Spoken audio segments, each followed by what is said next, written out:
former San Antonio Mayor and HUD Secretary Henry Cisneros, and others, Juan labored unbelievably to complete this first definitive biography of Willie Velázquez.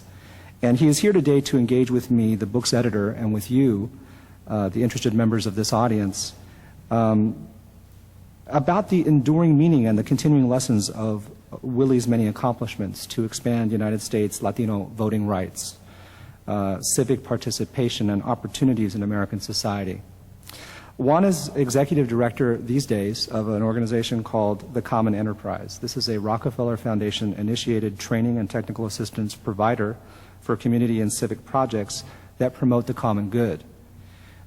He is also a graduate of Harvard College and of the Stanford University School of Law, both obviously very prestigious institutions. And I should add in closing that during his student years, Juan was distinguished by being selected to become one of the nation's first Latino Rhodes Scholars. I'm very happy to have the opportunity to formally exchange with Juan on the topic of the book, and I would encourage you please to join me in welcoming him here on the stage with me.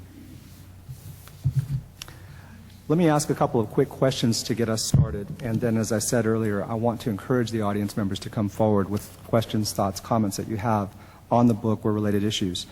One, I thought it would be a good idea to begin by explaining to the audience, in your opinion, who Willie was. Who was this man, and what did he do that was so important? Well, thanks, Henry, and thanks to all of you for being here today. Before I start to answer that question, I wanted to say thanks again to Nicolas and Arte Publico Press for taking on this series. If you all haven't had a chance, this table right back here, make sure you get a chance to look at some of the great pieces there that are really the stories and the history of our people and the struggles that we've gone through. And like Raul said, it's really important for us to get those down. So I just wanted to say thanks to Nicolas and Arte Publico again. And I also wanted to say a big thanks to Henry. There's no way I could have gotten this project done at the level of quality that it is, and Henry's the one who really kind of helped me as my editor, so I wanted to say thanks to Henry before we jump in. Thanks to all of you all for being here and for joining us in this conversation. And even with all the lights and everything, and even though we're in D.C., I'm really hoping that we can quickly jump into a conversation. I think we got a group here that we can really kind of hear from your questions. So let me start with who Willie was and kind of why he was important and Southwest Voter was important, and we'll kind of keep going down with a few questions and then jump into your conversation. My first question is, how many of you have actually heard of Willie Velázquez? So a handful of folks. That's actually better than a group that I talked to in San Antonio on Saturday where we had about 400 people, and I think 6 hands went up. Yeah, it's kind of scary, right? How many folks have heard of the Southwest Voter Registration and Education Project? It's going to be the same hands. Let me just spend a quick minute telling you who Willie was, who Southwest Voter was and is today, and why they're both important. Willie started Southwest Voter Registration in 1974. This is the 30th anniversary of the organization.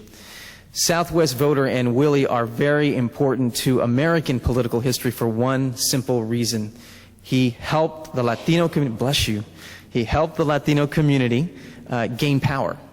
Political power and influence. In 1972, presidential election cycle, right before Southwest Voter got started and opened their doors, there were 2.4 million Latinos registered to vote, approximately. There were about 1.5 million who actually showed up to vote in the 72 election, and we had in 1973 just less than 1,400 Latino elected officials in the country. Willie passed away at a very early age, at the age of 44, in 1988, after having led Southwest Voter for 14 years. And in those 14 years, Southwest Voter held nearly 1,000 voter registration drives across the country, 85 successful voting rights lawsuits to take on a lot of the obstacles that were getting in the way, access to the vote, access to being able to win. And by the time Willie had passed away in 1988, the number of Latino voters had more than doubled to 5 million. There were over 3,300 Latino elected officials across the country, and about 3.7 million folks actually showed up to vote in the 1988 presidential election. So that was probably the most important piece of the work that Willie is best known for, that continues today with Southwest Voter as we get ready for election in a couple of weeks. In 2000, there was about 7.6 million Latinos registered to vote. About 5.9 million showed up in 2000, which was about 5% of the electorate.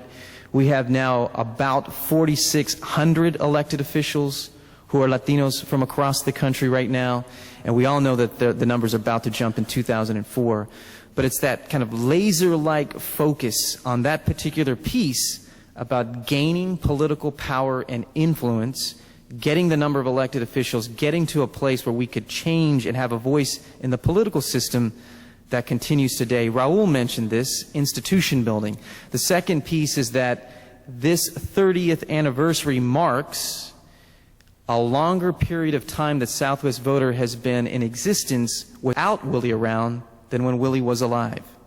And so for those few folks of you out there in the audience who actually had a chance to know Willie and see who he was a very strong, charismatic individual.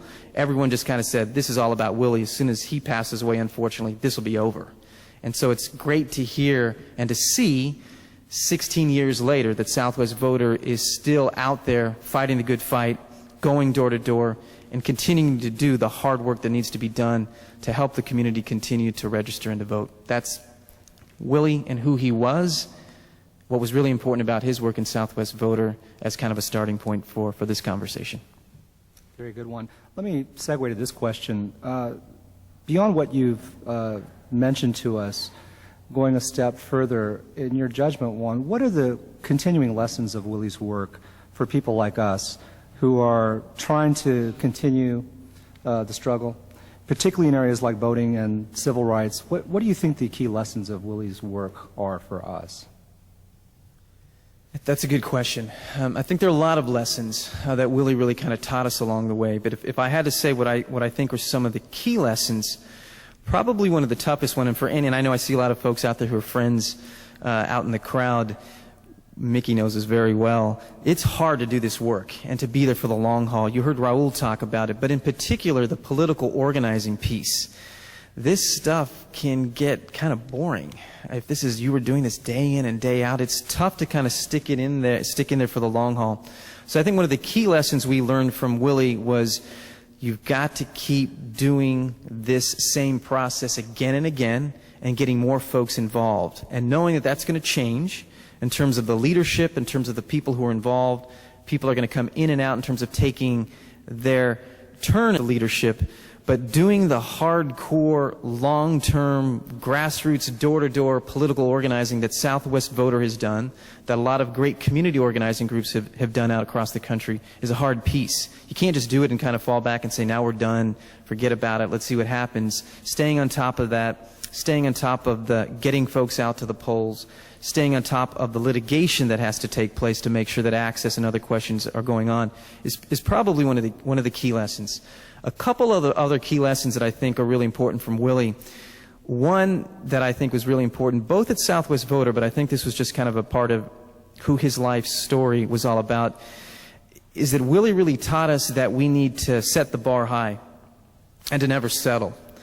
And so when Willie passed away in 1988, in the 1984 presidential election cycle, with Vice President Mondale, President Bush, in that campaign, up to that point, the largest amount of money ever in American history was poured into voter registration and education work. And the evaluations that took place shortly thereafter to say, well, how did this work? How do you really do this? Who is the best? All of the studies showed that Southwest voter registration was the best practice. They were the top group. If you really wanted to know how to do this thing, go to San Antonio, hang out with Willie, and he'll tell you this is how it's done. Lee Atwater did it and came out and found out, and the Republicans for the first time stepped up to do it. The Democratic Party came as well. One of the big questions that always used to come up for Willie was, is this just a Democratic Party front? And so they would always ask Willie, so what are you, Willie? Are you a Democrat? Are you a Republican? And his answer was the same every single time. I'm Mexican. And that was what it was all about. The focus was on the Latino community. But I mentioned that key lesson because for Willie, it was not about becoming the best Latino voter registration outfit in the country. It was about becoming the best in the country. And I think Willie, that lesson I think is important for us both in politics and beyond, but just kind of looking at how we see ourselves and going beyond just who we are as Latinos